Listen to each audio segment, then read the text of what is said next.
Let's continue our education on retirement investments while navigating a low interest rate environment for a long time. This week, we're going to continue talking about an area of investments you probably don't think of and maybe you don't even have, but perhaps you should.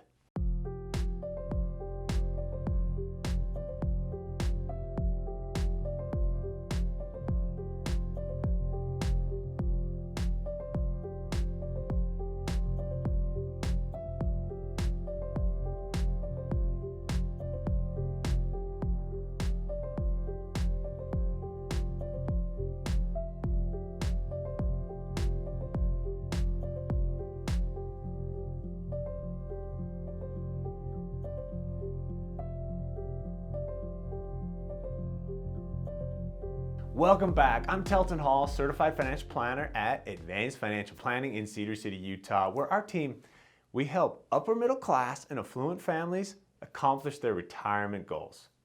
We're in the middle of this dive into index allocations with the goal to help you understand how different types of allocations might benefit or maybe be hindered by an extended long-term low interest rate environment. Specifically in relation to the Fed Board's August of 2020 policy adjustment to keep interest rates low, even if inflation starts to run loose a little bit. So we're talking about a couple of indexes that are probably not even on your radar, and it's very likely that they're currently not in your 401k or IRA investments, but maybe they should be. Last week we talked about commodities. This week, I want to touch on natural resources. From a very simplified perspective, we really want the same basic outcome from our commodities and our natural resources allocations that we include in the retirement investment allocation. We're using them as a hedge against inflation throughout retirement. And one thing to consider, something to be really aware of, is that there is quite a bit of overlap in indices or indexes, however you want to say it. I won't be frustrated with you. There is a lot of overlap in indexes and in the index funds that are commodities and or natural resources funds. So I want to spend some time on this today.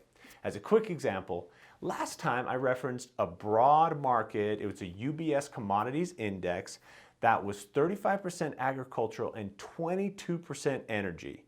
And then it had some precious metals, industrial metals, and some livestock. If we compare that to the S&P Global Natural Resources Index, here's a chart of that, check that out.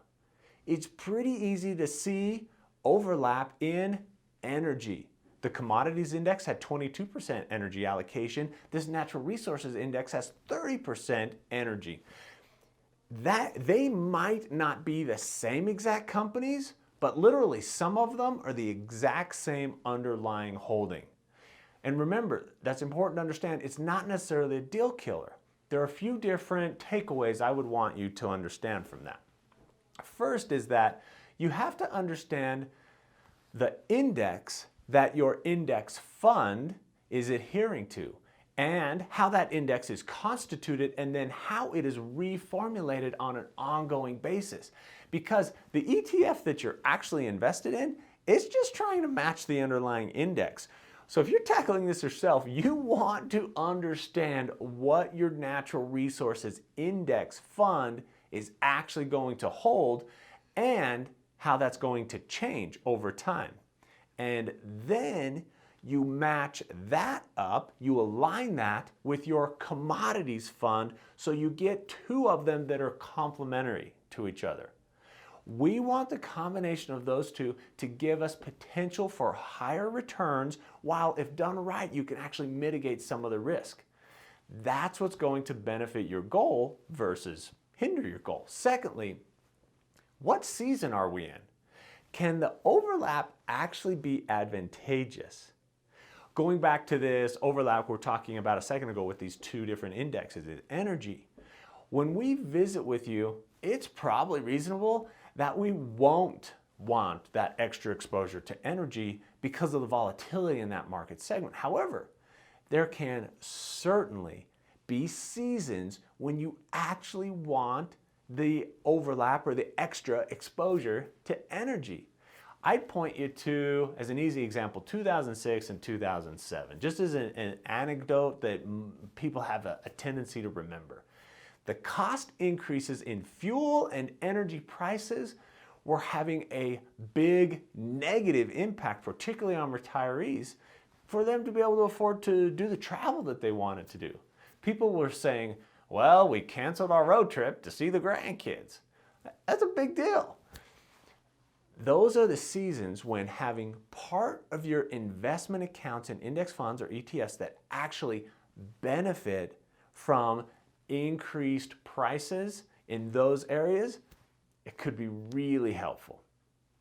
A quick reminder, we're not saying whether these approaches are right or wrong for you. We won't know that until we have a conversation with you to determine what's in your best interest. But we've tried to give you some helpful education to help you avoid costly mistakes. The kind of mistakes you don't mean to make them, you just don't know what you don't know. And your retirement ends up paying the price for it. It is certainly worth understanding why natural resources and commodity indexes may end up being an important element of your retirement success in a long-term, low interest rate, and really important here, possibly higher inflationary environment. Your future self is thanking you right now for educating your current self about the role that these might play in your secure retirement. You keep this up and you're gonna be a genius. Or better yet, let us do the work. You go fishing or golfing or traveling or whatever you want to do. We'll help you determine what strategies can help you either get on or stay on the right track. I think your future self is really excited about that. Thanks for joining us. If this information has been helpful to you, check out our other Telton's Tips videos, or better yet, call our office. You can talk to an advanced financial planning team member like me. Imagine that, a real life human that cares about you and your goals. My name is Caden Keller. I work here as a financial advisor along with Telton and the rest of the team. Here, we take a team approach to caring for our clients because we all know 2 heads are better than 1. So give our office a call and I or anyone else on the team would be happy to answer a quick question for you or schedule a complimentary retirement planning meeting. There's also a link provided if you would like to learn more about who we are at Advanced Financial Planning or what it is we do for our clients in planning for their retirement. Lastly, the schedule an appointment link will bring up our calendar and you can choose a time for a complimentary on the phone or an in-person retirement planning meeting. Whichever option you choose, the only mistake is to do nothing and keep working and putting retirement preparation off until you die at your desk. I've seen it time and time again. No matter how good and specialized Telton and I are, when people wait too long to seriously consider their retirement options, they're significantly set back and can damage their retirement. So call, schedule, or click to learn more. You've got nothing to lose and your future self in retirement has a whole lot to gain.